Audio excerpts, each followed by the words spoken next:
ഇന്നത്തെ വചനചിന്ത വീഴ്ചയെ വിജയമാക്കുന്ന ദൈവം. വിജയിക്കുമ്പോൾ വിജയം ആഘോഷിക്കുവാൻ അനേകരുണ്ടാകും. പരാജയങ്ങൾ സംഭവിക്കുമ്പോൾ ആശ്വസിപ്പിക്കുവാനോ പ്രോത്സാഹന വാക്ക് പറയുവാനോ ആരുമുണ്ടാകില്ല. കുറ്റപ്പെടുത്തുവാനും ഒറ്റപ്പെടുത്തുവാനും ഒത്തിരിവരുണ്ടാകും. എന്നാൽ ഏത് പരാജയത്തെയും വിജയമാക്കി മാറ്റുന്ന, വീഴ്ചയെ ഉയർച്ചയാക്കി മാറ്റുന്ന ഒരുവനേ ഉള്ളൂ. അത് കർത്താവായ യേശുക്രിസ്തു മാത്രമാണ്. സാധ്യതകളെല്ലാം അസ്തമിക്കുമ്പോൾ താങ്കൾക്ക് പോലും പ്രതീക്ഷിക്കാനാകാത്ത ഒരത്ഭുതം ദൈവം താങ്കൾക്കായി ഒരുക്കിയിട്ടുണ്ടാകും. മീഖാ പ്രവചന പുസ്തകം 7-8 ഇപ്രകാരം വായിക്കുന്നു: എൻ്റെ ശത്രുവേ, എന്നെക്കുറിച്ച് സന്തോഷിക്കരുത്, ഞാൻ വീണാലും എഴുന്നേൽക്കുമെന്ന് വിളിച്ചു പറയുന്നു. മനുഷ്യർ ചിലപ്പോൾ വീഴും, തെറ്റുകളും പരാജയങ്ങളും ഉണ്ടാകും. എന്നാൽ ദൈവം കൂടെയുണ്ടെങ്കിൽ വീണ്ടും എഴുന്നേൽക്കും. ദൈവം എഴുന്നേൽപ്പിക്കും. വീഴ്ച അവസാനമല്ല, ദൈവത്തിൻ്റെ കയ്യിൽ അത് വിജയത്തിൻ്റെ തുടക്കമാണ്. വിശുദ്ധ വേദപുസ്തകം പരിശോധിച്ചാൽ ഭക്തനായ യോസേഫിനെ സഹോദരന്മാർ വെറുത്തിരുന്നു. അടിമയായി മിസ്രൈമിൽ വിറ്റു. ഭക്തൻ തടവിലായി. മനുഷ്യരുടെ കണ്ണിലത് വലിയ വീഴ്ചയായിരുന്നു.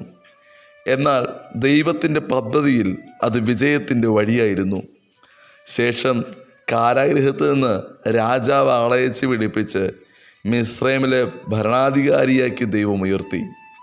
വചനം ശ്രവിക്കുന്ന പ്രിയ ദൈവജനമേ, പൊട്ടക്കിണറ്റിൻ്റെ അനുഭവങ്ങൾ കടന്നു വരാം, നിന്ദകൾ കടന്നു വരാം, കാരാഗ്രഹം കടന്നു വരാം. പൊട്ടക്കിണറ്റിൽ തീർന്നുപോയി, പൊട്ടക്കിണർ അവസാനമാണ്, ഇനി ഒരിക്കലും എഴുന്നേൽക്കത്തില്ലെന്ന് മനുഷ്യർ വാദിക്കാം. എന്നാൽ പൊട്ടക്കിണർ വീഴ്ചയല്ല. ദൈവത്തിൽ ആശ്രയിക്കുന്നവന് പൊട്ടക്കിണർ വാഗ്ദത്തത്തിൻ്റെ വാതിലാണ്. പോത്തിഫറിന്റെ ഭവനത്തിനകത്തുള്ള നിന്ദ കടന്നു വന്നപ്പോൾ യോസഫ് കാരാഗൃഹത്തിലായി. കാരാഗൃഹം അവസാനമെന്ന് സകലരും കരുതി. കാരാഗൃഹം ഭക്തനായ യോസഫിൻ്റെ ഏറ്റവും വലിയ വീഴ്ചയാണെന്ന് സകലരും കരുതി.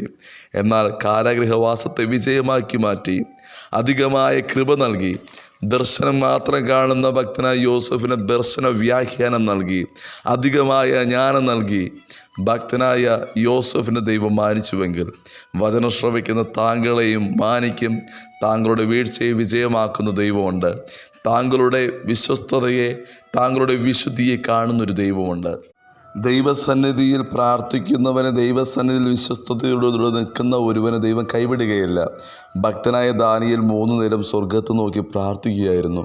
എന്നാൽ ദാനിയേലിന് വിരോധമായി ശത്രുക്കൾ രേഖകൾ എഴുതി സിംഹക്കുഴിയിലിട്ടു. ദാനിയേൽ സിംഹക്കുഴിയിൽ വീണു. ദാനിയേൽ സിംഹക്കുഴിയിൽ അവസാനിച്ചുവെന്ന് സകലം ചിന്തിച്ച സ്ഥാനത്ത് ദൈവം ദൂതനയച്ച് സിംഹത്തിൻ്റെ വായടച്ചു.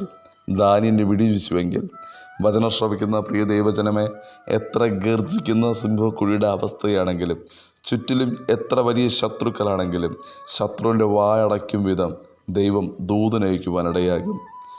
വചനം ശ്രവിക്കുന്ന താങ്കൾക്ക് വിരോധമായി എഴുന്നേൽക്കുന്ന ശത്രുവിൻ്റെ വായടപ്പിക്കുന്ന യഹൂദാ ഗോത്രത്തിൽ സിംഹത്തെയായ നാം ആരാധിക്കുന്നത്. ഭക്തനായ ഇയ്യോബിന് രോഗവും കഷ്ടവും നഷ്ടവും കടന്നു വന്നപ്പോൾ ഇയ്യോബിനെ നോക്കി ലോകം വിളിച്ചു പറഞ്ഞു, ഇയ്യോബ് ഇവിടെ അവസാനിക്കുന്നു, ഇയ്യോബിൻ്റെ വീഴ്ച ഏറ്റവും വലുതാണെന്ന്.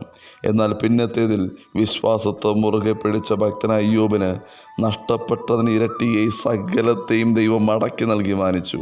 വചനം ശ്രവിക്കുന്ന സഹോദര സഹോദരി, സകലത് നഷ്ടപ്പെട്ട ശൂന്യമായ അവസ്ഥയിലൂടെയാണോ താങ്കൾ കടന്നു പോകുന്നത്? എന്നാൽ സകലത്തെയും മടക്കി നൽകുവാൻ കർത്താവിന് സാധിക്കും. താങ്കളുടെ ജീവിതത്തിൽ എത്ര വലിയ പരാജയങ്ങൾ കടന്നു വന്നാലും താങ്കളെ തള്ളിക്കളയാതെ ചേർത്ത് നിർത്തുന്ന ഒരുവനാണ് കർത്താവ് യേശുക്രിസ്തു. കർത്താവിൻ്റെ പ്രധാന ശിഷ്യനായ പത്രോസ് 3 പ്രാവശ്യം യേശുവിനെ തള്ളിപ്പറഞ്ഞു. അത് പത്രോസിൻ്റെ ഏറ്റവും വലിയ വീഴ്ചയായിരുന്നു. എന്നാൽ യേശു പത്രോസിനെ തള്ളിക്കളയുകയല്ല. ശേഷം പത്രോസിനെ തിരഞ്ഞെടുത്ത് അപ്പോസ്തലനാക്കി മാറ്റി. വീണാലും തള്ളിക്കളയുകയില്ല, ഉപേക്ഷിക്കുകയില്ല. ജീവിതത്തിൽ എത്ര വീഴ്ച കടന്നു വന്നാലും പ്രത്യാശ നഷ്ടപ്പെട്ടു പോകരുത്. തോൽവിയെ വിജയമാക്കി മാറ്റും. ദൈവത്തിൻ്റെ പദ്ധതിയിൽ തോൽവി കടന്നു വന്നാൽ അത് അവസാനിക്കുന്നതല്ല.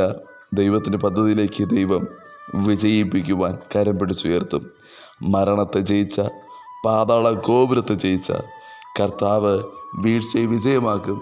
ആകയാൽ വിശ്വാസത്തോടുകൂടെ കർത്താവിൽ പ്രത്യാശ വച്ച് നിത്യതയിൽ പ്രത്യാശ വച്ച് സാഹചര്യം എത്ര പ്രതികൂലമാണെങ്കിലും എത്ര യുദ്ധവും ക്ഷാമവും ഭൂകമ്പവും കടന്നു വന്നാലും അരുമനാഥൻ ചേർക്കുവാൻ വരുന്ന ദിനം ഏറെ അടുത്തിട്ടുണ്ടെന്ന് തിരിച്ചറിഞ്ഞ് ഈ നാളുകളിൽ ദൈവവുമായി ആശ്രയിച്ച് മുന്നോട്ട് ചലിപ്പാൻ വചനം ശ്രവിക്കുന്ന ഏവർക്ക് കർത്താവ് കൃപയും അധികാരവും നൽകുമാറാകട്ടെ.